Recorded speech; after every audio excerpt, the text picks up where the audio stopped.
Imagine having all the wealth in the world. I mean this, literally. Imagine possessing a literal mountain of silver. You are the absolute ruler of the first global empire in human history. The sun never sets on your territories. And yet, you go completely bankrupt, not once, not twice, but 4 times, in just a few decades. How is that even possible? How do you squander trillions of dollars of wealth? Today, I want to take you back to the 16th century. I want to tell you the incredible story of the Spanish Empire, primarily under the rule of King Charles V and his son Philip II. This is a story about money, war, and the devastating curse of having too much wealth. It is a massive historical lesson that explains the rise and fall of great powers. And trust me, the economics behind it are as thrilling as any modern financial thriller. Let us set the stage. By the mid-1500s, Spain had conquered vast territories in the Americas. They discovered unimaginable deposits of precious metals. The most famous was the massive silver mountain of Potosi. Between 1550 and 1650, Spanish galleons transported roughly 16,000 tons of silver across the Atlantic Ocean. The Spanish crown took a royal cut of 20% from all this wealth, known as the Royal Fifth. This influx of silver changed the world forever. The Spanish-American silver peso became the very first truly global currency. It financed international trade, not just in Europe, but all the way to China and India. Spain was suddenly incredibly rich. You would think this meant endless prosperity for the Spanish people, but economics can be very cruel. Instead of building a strong, diversified economy, Spain suffered from what modern economists call the resource curse, or the Dutch disease.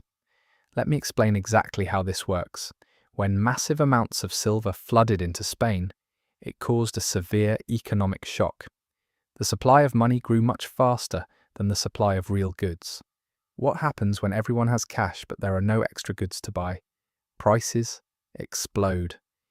This era became famously known as the price revolution. For the average Spanish citizen, this inflation was an absolute disaster. I read a fascinating historical study about the city of Toledo in the 16th century. Rent prices rose so incredibly fast that unskilled workers were eventually earning only 70% of what they needed just to survive. They were pushed into absolute poverty. Food prices, particularly grain, skyrocketed because population growth vastly outpaced agricultural production. At the exact same time, Spanish industries were systematically destroyed. Because domestic prices were so high, Spanish manufactured goods, like fine cloth and textiles, became highly uncompetitive. Foreign goods from France and Holland were simply much cheaper. A contemporary Spanish writer, Alfonso Núñez de Castro, perfectly captured this tragic reality in 1675. He said, "Let London manufacture its fine fabrics. Let Holland make its chambrays. Let Florence make its cloth. As long as Spain has the money to buy them, it just proves that all nations serve Madrid, while Madrid serves nobody." It sounds incredibly arrogant, does it not? But it was a fatal illusion. Spain was buying everything and producing absolutely nothing. While the domestic economy was rotting from inflation, the Spanish kings had a completely different problem. They had to fight endless wars. The problems began with Emperor Charles V. In 1528, Charles was a young ruler holding a truly massive empire, stretching from Austria to the Americas. He had to hire highly expensive Swiss and German mercenaries to fight his European battles. By 1528, Charles was completely out of cash and came dangerously close to a catastrophic national bankruptcy. How did he survive? He used his newly discovered American territories as direct collateral to appease his nervous creditors. He saved his honor, but he set a very dangerous precedent. His son, Philip II, inherited this chaotic system. Philip fought wars against everyone. He fought the French, the English, the Dutch rebels, and the Ottoman Empire. He sent his famous Spanish Armada to invade England in 1588.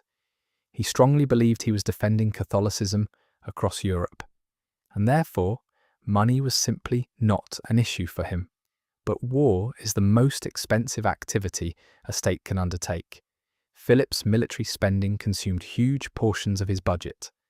Furthermore, silver from the Americas did not arrive smoothly. It came in large fleets, once or twice a year. Storms or enemy pirates could easily delay these shipments. So, Philip needed cash constantly. His troops in places like the Netherlands demanded their pay. If they did not get paid, they would violently mutiny and loot local cities. To get cash immediately, Philip used short-term loans called asientos. These loans were provided by elite foreign bankers, especially the Genoese from Italy and the Fugger family from Germany. These bankers were brilliant businessmen. They charged high interest rates. The rates were often around 14%, and sometimes they exceeded 20%. The bankers arranged for money to be delivered directly to the battlefields in Flanders. In return, the king promised to repay them when the silver fleet finally arrived at the Spanish ports. To consolidate this massive short-term debt, the king regularly issued long-term government bonds. These bonds were called juros.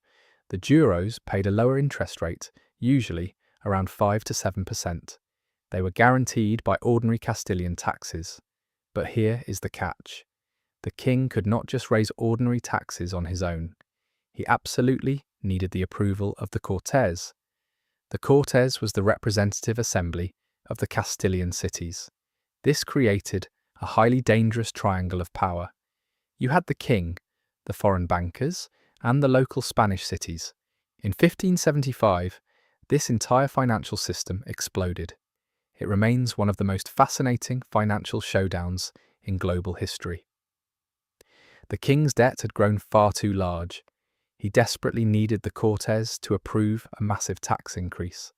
He specifically wanted to triple a tax called the encabezamiento, but the cities firmly refused. They were already struggling heavily with inflation and a ruined domestic economy. They pushed back against the king. Philip II, widely known as the Prudent King, made a radical and ruthless move. On September 1st, 1575, he issued a royal decree. He completely suspended all payments on his short-term debts to the Genoese bankers. This was his third major national bankruptcy. Many historians used to think this proved Philip was financially incompetent. They thought the bankers were foolish victims who lost all their money. But modern economic analysis tells a vastly different story. I want you to see the brilliant, albeit ruthless, strategy here. By defaulting on the foreign bankers, Philip intentionally froze the entire credit market in Spain. The powerful Genoese bankers immediately stopped transferring money. But more importantly, these foreign bankers were heavily interconnected with domestic Spanish merchants. Small investors, local craftsmen, and merchants had deposited their life savings with the Genoese bankers. When the king stopped paying the Genoese immediately stopped paying the regular Spanish citizens. The famous commercial fairs of Medina del Campo, the beating heart of Spanish trade, completely shut down. Domestic merchants went bankrupt. Some honourable men were even thrown into debtors' prisons because they could not access their trapped funds. We have historical records of merchants like Joan de Largo from Burgos begging the king for help. The royal protection was only given to the elite bankers, leaving the regular citizens to face absolute ruin. Why did Philip do this? He used the financial crisis as brutal leverage against his own cities. He essentially took the Spanish economy hostage. He waited for the economic pain to become so unbearable that the Cortes would finally beg him to make a deal with the bankers. To make that deal, the cities would have no choice but to approve the massive tax hikes, and his ruthless strategy actually worked. After 2 years of severe financial paralysis, the cities finally broke. In 1577, the Cortes agreed to the tax increases. Immediately after, Philip signed the Medio General, This was a massive settlement agreement with the bankers. Now, you might ask a very logical question. Why did the Genoese bankers ever lend to Philip again after he blatantly defaulted on them? The answer is pure cartel power. The Genoese bankers, such as the Spinola, Grimaldo, and Centurion families, were not isolated individuals. They operated as a highly coordinated and tightly knit coalition. They actively shared loans and cross-collateralized their massive debts. If the king tried to cheat just one banker, the entire network would freeze him out. We can clearly see this mechanism in the historical archives. When the powerful German Fugger family considered breaking the embargo to lend money to Philip during the default, they ultimately backed down. I read a surviving letter from 1576. Hans Fugger wrote directly to his brother Marx. He warned him not to lend a single coin to the king. He literally wrote that if they broke the Genoese embargo, the Spaniards would suck them dry, exploit their position, and then throw them into the bankruptcy decree, just like the Genoese. Because the bankers acted strictly together, they held immense market power. When the 1577 settlement was finally reached, the bankers did take a slight loss. This is known in finance as a haircut. However, they successfully converted their risky short-term loans into secure, long-term euros. And then, without missing a beat, they started lending to the king all over again. They made enormous, reliable profits over the long run. It was a fully functioning, sustainable system, even with the serial bankruptcies. But while the elite bankers got incredibly rich, the Spanish Empire slowly bled to death. The economic numbers are simply staggering. In 1516, the annual interest payments on the Spanish national debt were 350,000 ducats. By the time Philip II finally died in 1598, his annual interest payments had exploded to 4.6 million ducats. That represents a massive 1,300% increase in debt servicing.